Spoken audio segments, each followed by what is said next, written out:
Hello बच्चों, कैसे हैं आप सभी। स्वागत है आपके अपने यूट्यूब चैनल एग्जाम में। तो आज की इस क्लास में हम सीखने वाले हैं क्लास 9th की चैप्टर नंबर 1 संख्या पद्धति के उसके प्रश्नावली 1.1 के सारे प्रश्नों को देखेंगे और इनका परिचय भी देखने वाले हैं जो एनसीईआरटी लेवल पर आधारित है। तो चलिए सबसे पहले हम यहाँ पर जान लेते हैं कि संख्या पद्धति किसे कहते हैं। संख्याओं को लिखने संख्याओं को लिखने और उनके नामकरण के व्यवस्थित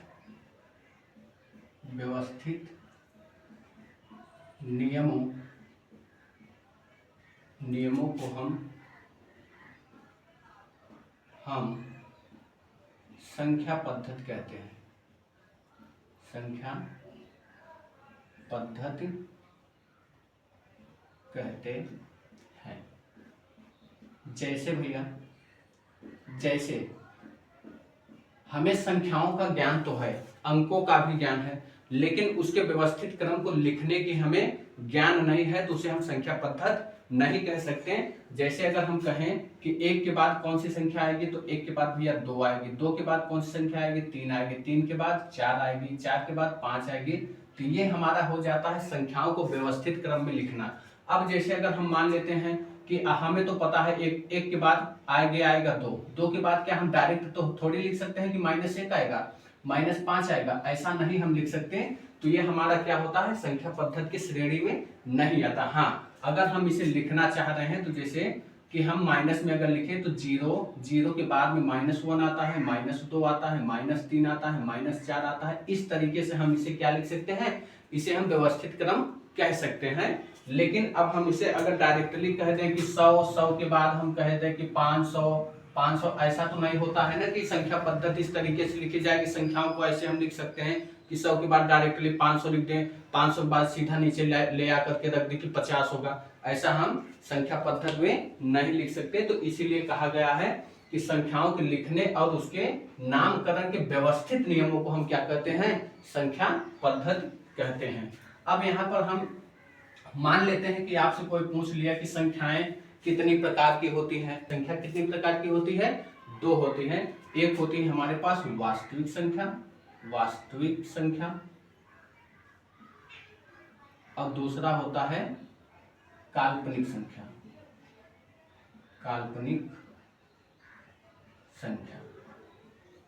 अब यहां पर हम देखेंगे वास्तविक संख्या यानी कि इसको हम अंग्रेजी में कहते हैं रियल नंबर,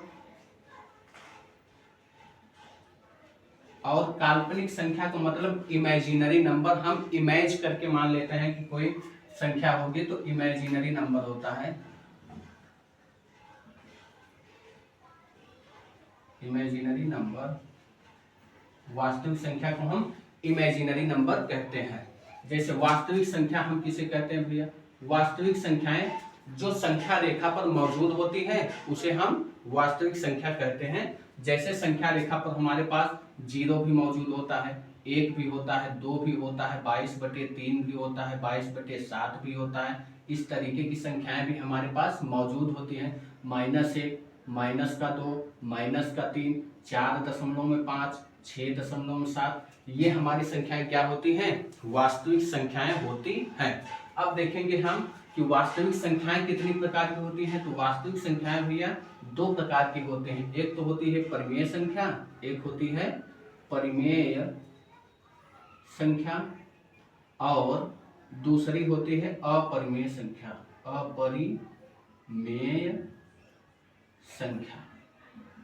अब यहाँ पर हम मेरे भाई देखेंगे कि परिमेय संख्या किसे कहते हैं। तो परिमेय संख्या उसे कहते हैं जो जिन संख्याओं को हम p/q के रूप में लिख सकते हैं उसे हम परिमेय संख्या कहते हैं, लेकिन q के बराबर में 0 नहीं होना चाहिए। तो हम परिमेय संख्या की परिभाषा लिखेंगे कि जिन संख्याओं को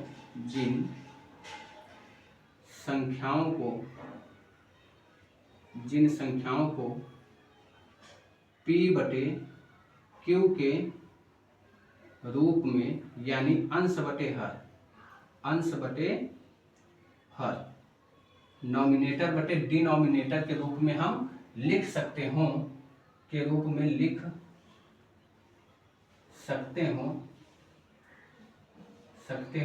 उसे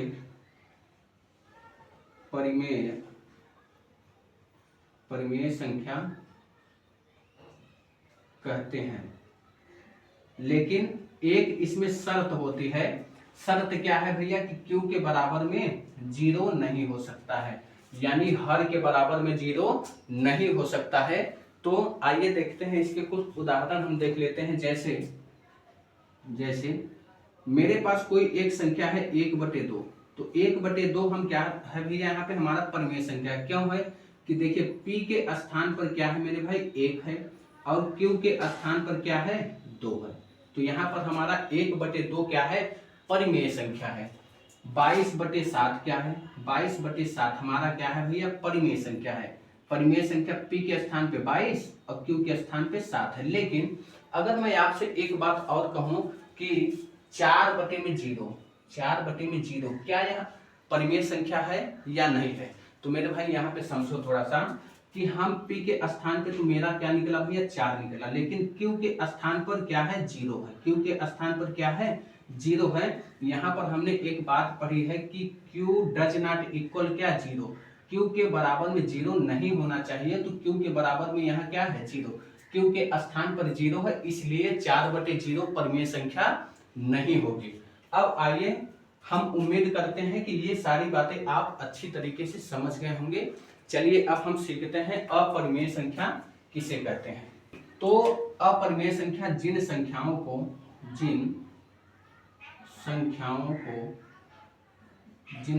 को p/q के रूप में नहीं लिख सकते हो,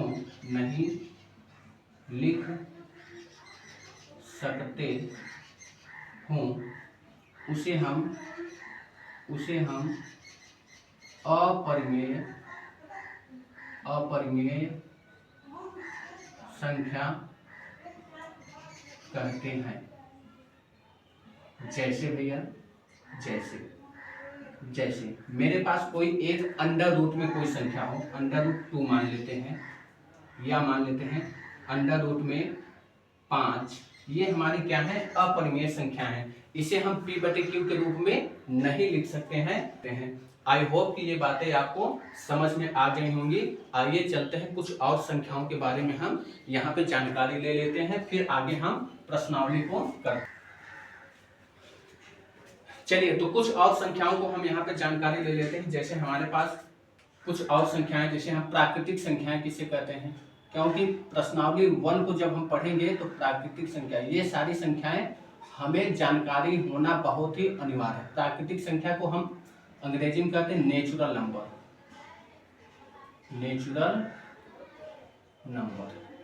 मेरे भैया समझो यहाँ पे देखो, नेचुरल नंबर किसे कहते हैं, यानी प्राकृतिक संख्याएं किसे कहते हैं। जिन संख्याओं के द्वारा हम वस्तुओं को गिन सकते हैं उसे हम क्या कहते हैं प्राकृतिक संख्या कहते हैं।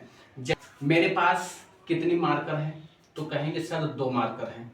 तो आप गिनती कैसे किए हो, कहेंगे कि 1 और 2। और यदि मैं आपको यहाँ पर कुछ और मार्कर ले लूँ, अब यहाँ पर हमारे पास कुल कितने मार्कर मौजूद हैं, तो कहेंगे सर 5 मार्कर मौजूद हैं। कैसे गिनती किए हो, 1 2 3 4 और ये 5, तो हमारे पास कुल 5 मार्कर हैं। यानी कि मैं इस मार्कर को गिनने में कौन कौन सी संख्याओं का यूज किया है, तो हम स्टार्टिंग कहाँ से किए हैं भैया, 1 से स्टार्टिंग किए हैं। तो यानी कह सकते हैं कि 1 से लेकर के अनंत तक की सारी संख्याओं को हम क्या कहते हैं प्राकृतिक संख्या की श्रेणी में रखते हैं। अगर हम यहीं पर कह दें क्या मैं इस 5 मार्कर को इस तरीके से तो नहीं गिना है कि 0 मार्कर था पहले, तब 1 आया, फिर 2 आया, फिर 3 आया, फिर 4 आया, या इस तरीके से तो नहीं हमने कहा कि -1 मार्कर है, -2 मार्कर है, -3, -4, -5, ऐसा भी हमने नहीं गिना। डायरेक्टली हमने कहाँ से गिना भैया, 1 से गिनना स्टार्ट किया है। तो हम क्या कह सकते हैं प्राकृतिक संख्या में पहले 1 आएगा, उसके बाद 2 आएगा, 2 के बाद 3 आएगा, 3 के बाद 4 आएगा। इसी तरीके से अनंत तक की सारी संख्याओं को हम क्या कहेंगे? प्राकृतिक संख्या कहेंगे। अब यहाँ पे थोड़ा सा और बात हम ध्यान रखेंगे कि प्राकृतिक संख्याएं नेगेटिव नहीं होती हैं। प्राकृतिक संख्याएं ऋणात्मक नहीं होती हैं। क्या नहीं होती भैया? ऋणात्मक यानी माइनस की संख्याएं नहीं होती हैं। और हमें क्या ध्यान देना है? एक और पॉइंट समझो यहाँ पे कि प्राकृतिक संख्याएं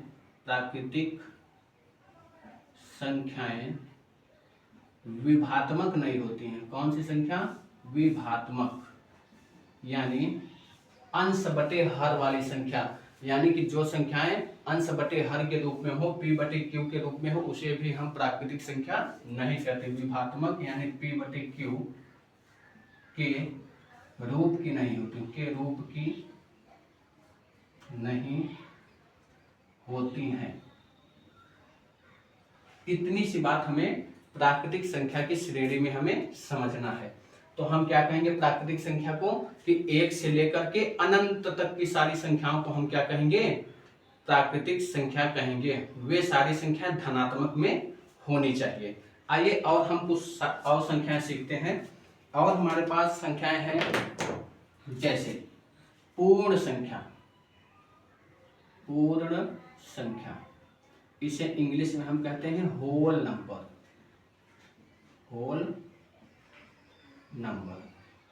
यहाँ पर ध्यान देंगे, होल नंबर किसे कहते हैं, यानी पूर्ण संख्या किसे कहते हैं? तो प्राकृतिक संख्या के पहले 0 लगा देने से हमें क्या हो जाता है भैया? पूर्ण संख्याएं मिल जाती हैं। तो हमने क्या पढ़ा भैया कि प्राकृतिक संख्या कहाँ से होती हैं भैया? 1 2 3 4 5, इसी तरीके से डाट अनंत तक की संख्या प्राकृतिक संख्या है। लेकिन पूर्ण संख्या तब बन जाएगी जब प्राकृतिक संख्या के जस्ट पहले आप अगर 0 लगा देते हैं तो ये हमारे पास क्या आ जाएगी? ये हमारे पूर्ण संख्या की क्या हो जाएगी? श्रृंखला मौजूद हो जाएगी। तो प्राकृतिक संख्या से पहले 0 लगा देने से हमारे पास क्या हो जाती है? पूर्ण संख्या प्राप्त हो जाती है। चलिए आप आगे हम बढ़ते हैं। अब यहाँ पे हम पढ़ लेते हैं पूर्णांक संख्या। क्या पढ़ लेते हैं भैया? पूर्णांक संख्या। इसे हम इंटीजर्स बोलते हैं, इंटीजर। अब यहाँ पे हम इंटीजर किसे कहते हैं, यानी पूर्णांक संख्या किसे कहते हैं? अब यहाँ पे हमारी पूर्णांक संख्या को हम सीखेंगे। तो पूर्णांक संख्या किसे कहते हैं भैया? देखो, पूर्ण संख्या के पहले माइनस की संख्याओं को अगर हम लिख दें तो हमें क्या हो जाती है? पूर्णांक मिल जाती है। तो हमारे पास देखिए पूर्ण संख्या के पहले 0 1 2 3 इसी तरीके से आगे बढ़ता जाएगा। हमने पढ़ा क्या कि पूर्ण संख्या के पहले यानी इस साइड में हम अगर माइनस की संख्याओं को लिख लेते हैं तो हमारे पास पूर्णांक पता हो जाता है, इंटीजर पता हो जाता है। तो हमारे पास -1 आएगी, -2 आएगा, -3 आएगा, इसी तरीके से बढ़ता जाएगा। तो ये हमारा क्या हो जाएगा? पूर्णांक संख्या हो जाएगी। आई होप कि ये बातें आपको समझ में आई होंगी।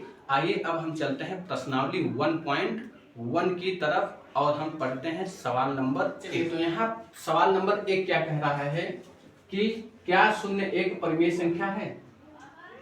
क्या इसे आप p बटे q के रूप में लिख सकते हैं, जहां p और q एक पूर्णांक है और q डज नॉट इक्वल 0 है। तो मेरे भाई यहाँ पे हमें प्रश्न का उत्तर देना है कि क्या 0 को हम परिमेय संख्या लिख सकते हैं। तो चलिए भैया देखो, अब यहाँ पर हम लिखेंगे हल। यहाँ पर एक बात समझो हमें कि बोल रहा है कि 0 एक परिमेय संख्या है। तो चलो भैया देखो, यहाँ लिख सकते हैं कि हाँ 0 एक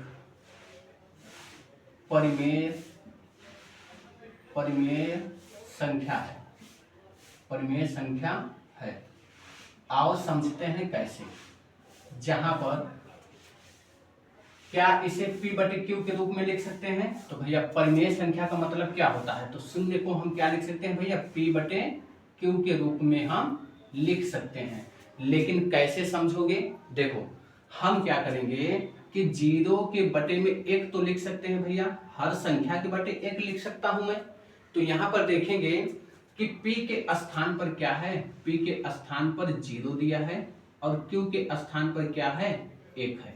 Q के स्थान पर क्या है, 1 है। लेकिन यहां पर एक शर्त दिया था, एक शर्त क्या दिया था भैया कि Q does not equal 0, Q के बराबर में 0 नहीं होना चाहिए। तो यहां पर देखेंगे भैया कि Q के बराबर में 0 नहीं है और P के बराबर 0 हो या ना हो उससे हमें लेना देना नहीं है। P के बराबर 0 हो सकता हो, लेकिन शर्त यह होनी चाहिए कि Q के बराबर में 0 ना होने पाए। तो यहाँ पर हमारा क्या हो रहा है, Q के बराबर में 0 नहीं है तो हम क्या कर सकते हैं, 0 को हम परिमेय संख्या कह सकते हैं। तो यहाँ पर हमने लिख दिया है कि हाँ, शून्य को हम क्या कह सकते हैं, एक परिमेय संख्या कह सकते हैं। यहाँ पर हमने आपको भली भांति पूर्वक समझा। तो यहाँ पे सवाल नंबर 2 क्या बोला है कि 3 और 4 के बीच में 6 परिमेय संख्याएं ज्ञात करनी है। मेरे भाई 3 और 4 के बीच में हमें कितने, कुल 6 परिमेय संख्याएं को ज्ञात करना है। तो चलिए हम इसे बड़ी ही आसानी तरीके से ज्ञात कर लेते हैं, लेकिन इसके हम दो नियम बताने वाले हैं कि हम इन संख्याओं के 2 तरीके से कैसे लगा सकते हैं। तो चलो पहला हम यहाँ पर हम 2 तरीके से इसको सीखने वाले हैं। एक तो हम सीखेंगे फर्स्ट नियम से और दूसरा रूल हम सीखेंगे दूसरे रूल से, यानी ये सेकेंड रूल से हम सीखने वाले हैं।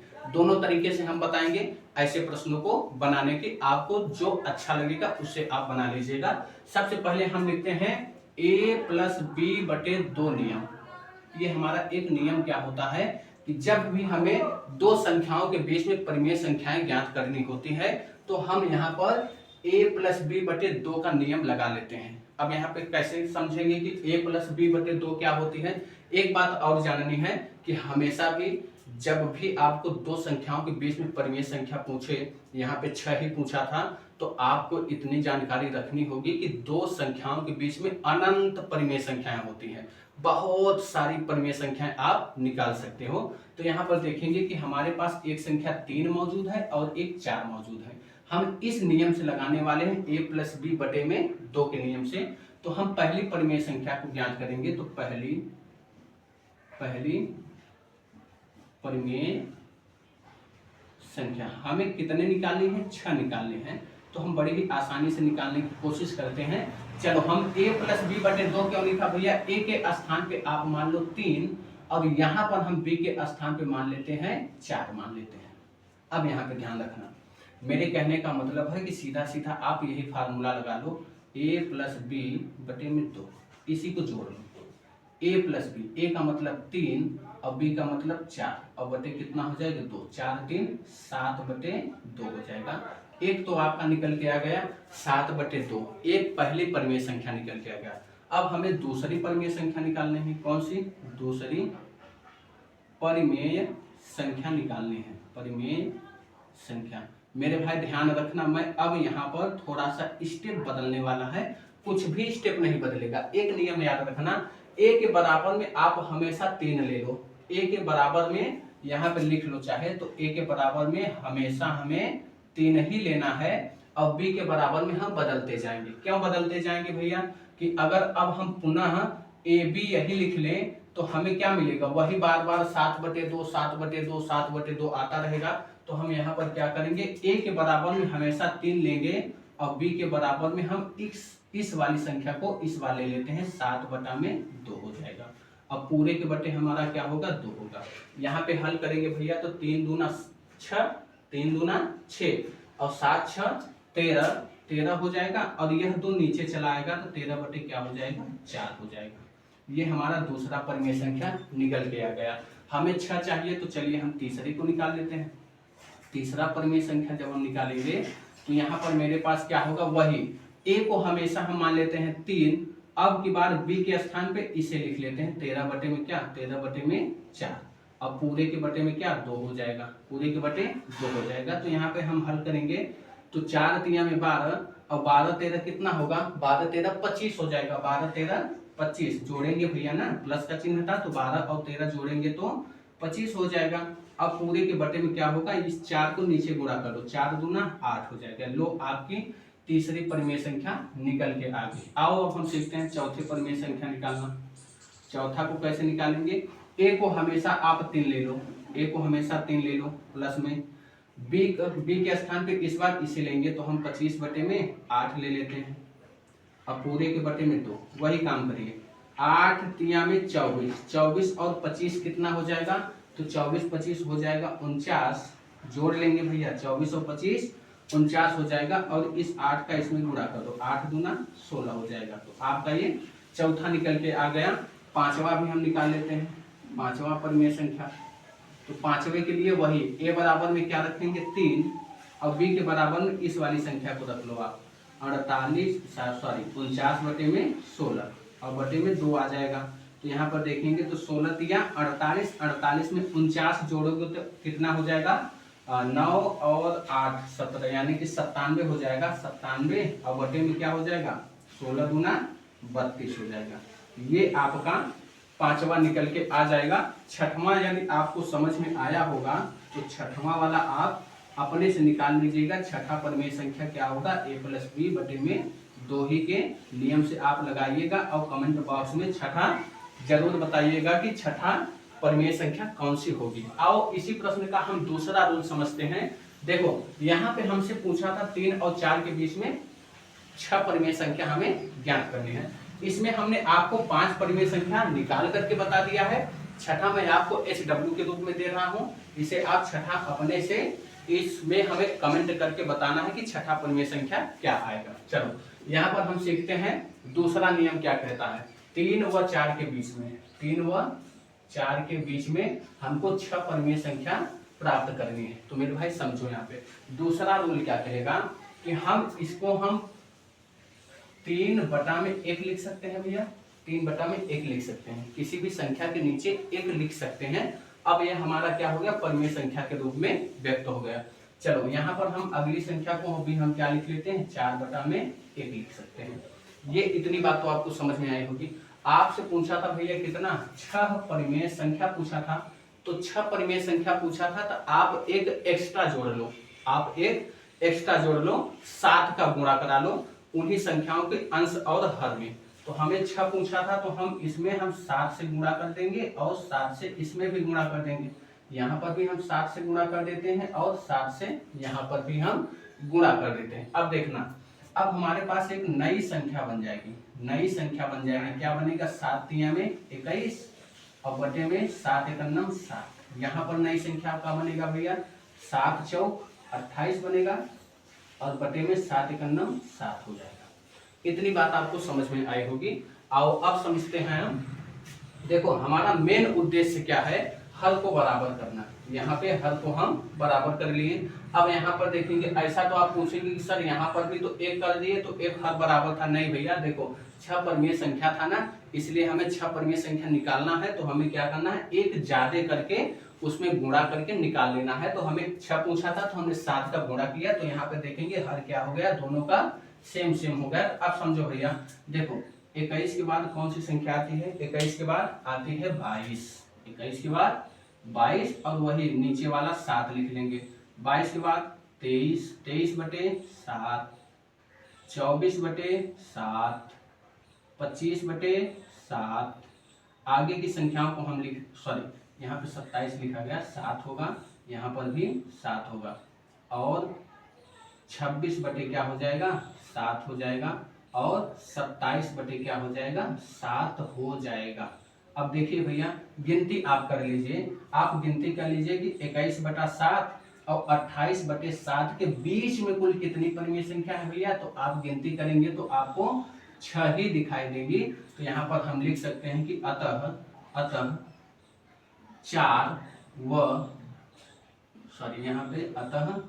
3 व 4 के बीच 6 परिमेय संख्याएं कौन कौन सी हैं वही लिख लीजिए।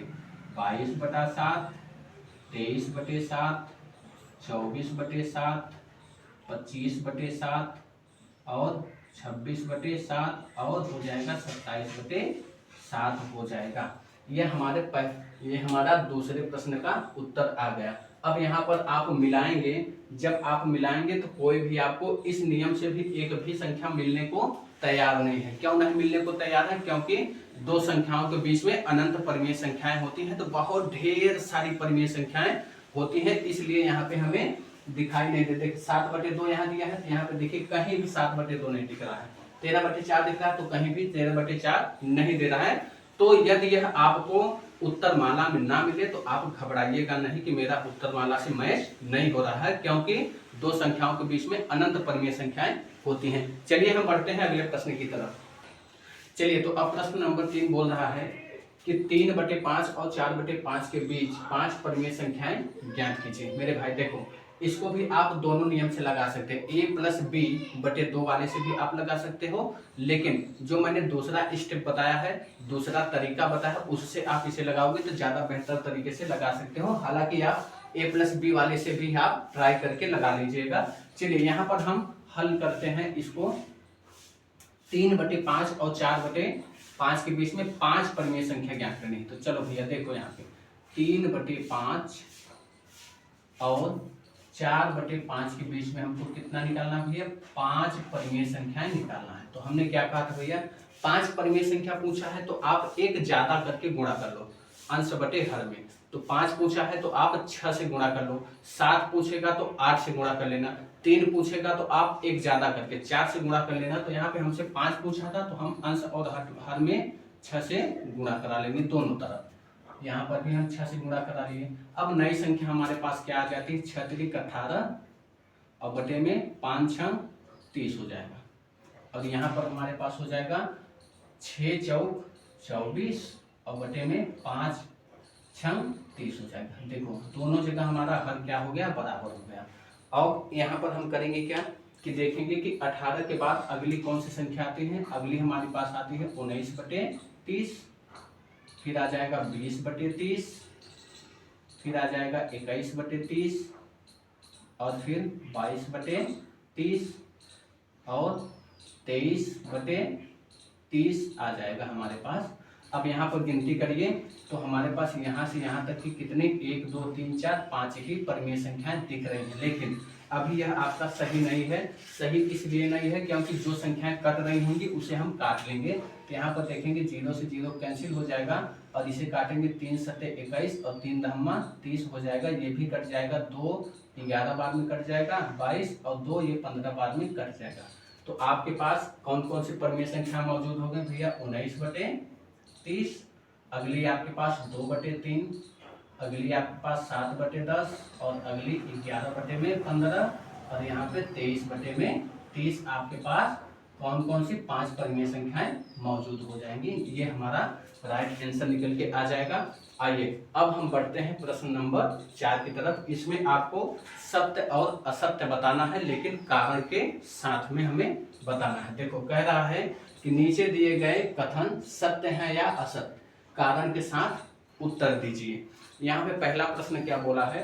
पहला प्रश्न बोला है कि प्रत्येक प्राकृतिक संख्या एक पूर्ण संख्या होती है। चलो भैया, सबसे पहले हम यहाँ पे क्या करेंगे? पहले हमें तो जानना होगा कि प्राकृतिक संख्या क्या होती है।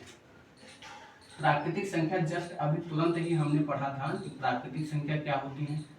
हमने कहा कि प्राकृतिक संख्या जो जिन संख्याओं के द्वारा वस्तुओं की गणना होती है प्राकृतिक संख्या होती है। तो हमने पढ़ा था कि 1 2 3 4 5 ... अनंत तक की संख्या प्राकृतिक संख्या होती है। अब इसमें पूछा था कि प्रत्येक प्राकृतिक संख्या पूर्ण संख्या है कि नहीं है। तो पूर्ण संख्या को भी आप लिख लो भैया। पूर्ण संख्या क्या होती है? पूर्ण संख्या यह होती है कि प्राकृतिक संख्या के पहले 0 लगा दो। तो 0 लगा देते हैं, 0 1 2 3 4 5, इसी तरीके से आगे। तो अब यहाँ पे समझो, आप कह क्या रहा है कि प्रत्येक प्राकृतिक संख्या, प्रत्येक प्राकृतिक यानी कि हर एक प्राकृतिक संख्या पूर्ण संख्या है कि नहीं। तो देखो भैया, हर एक प्राकृतिक संख्या यानी कि 1 2 3 4 5 6 पूर्ण संख्या में आ रहा है कि नहीं। देखो भैया जी आ रहा है। यहाँ पे देखो 1 2 3 4 5 ये तो हमारी क्या है? ये तो प्राकृतिक संख्या है। ये तो हमारी क्या है? प्राकृतिक संख्या है। लेकिन 0 की श्रेणी यानी 0 की श्रेणी जब लग जाएगी, 0 पहले लग जाएगा तो पूर्ण संख्या बन जाएगी।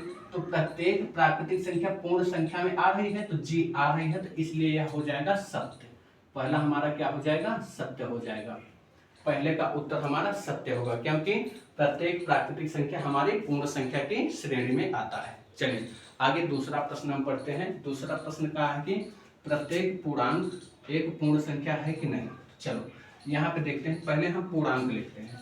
पूर्णांक अभी जस्ट पहले आपने पढ़ा था, पूर्णांक क्या पढ़ा था भैया, पूर्णांक यह पढ़ा था इंटीजर्स, यानी उसमें माइनस की संख्याएं भी होती हैं, माइनस की संख्याएं भी होती हैं, और जीरो भी होता है, और प्राकृतिक संख्या भी होती है।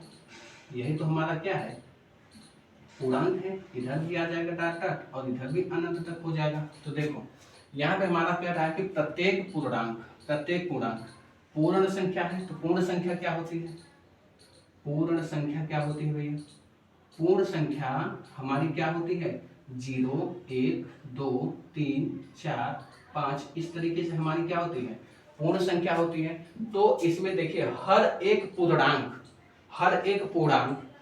पूर्ण संख्या होगी। तो देखो भैया पूर्णांक में तो माइनस भी आ रहा है, पूर्णांक में क्या आ रहा है, माइनस की संख्याएं भी तो आ रही हैं, लेकिन पूर्ण संख्या में माइनस की संख्याएं नहीं होती हैं, इसलिए क्या हो जाएगा, इसलिए यह असत्य हो जाएगा।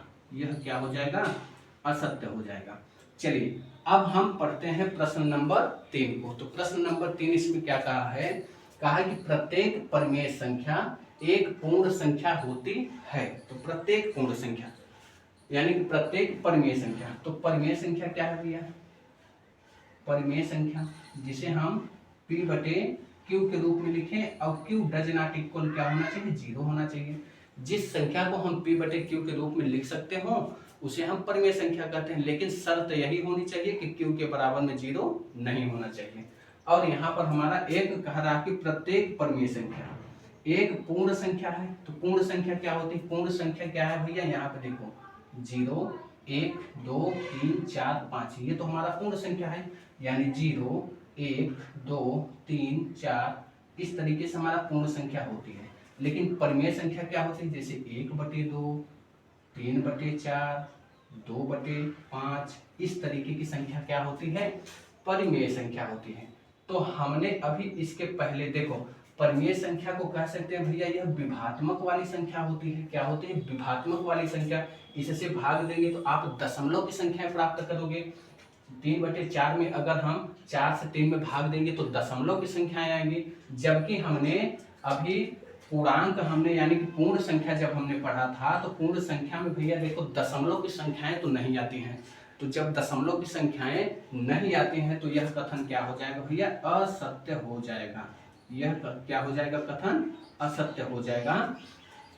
अब यदि यह वीडियो आपको पसंद आता हो, यदि यह वीडियो आपके काम की हो, तो इस चैनल को ज़्यादा से ज़्यादा सपोर्ट करिएगा और वीडियो को ज़्यादा से ज़्यादा लोगों के पास शेयर करिएगा। मिलते हैं अगले वीडियो के साथ, तब तक के लिए जय हिंद।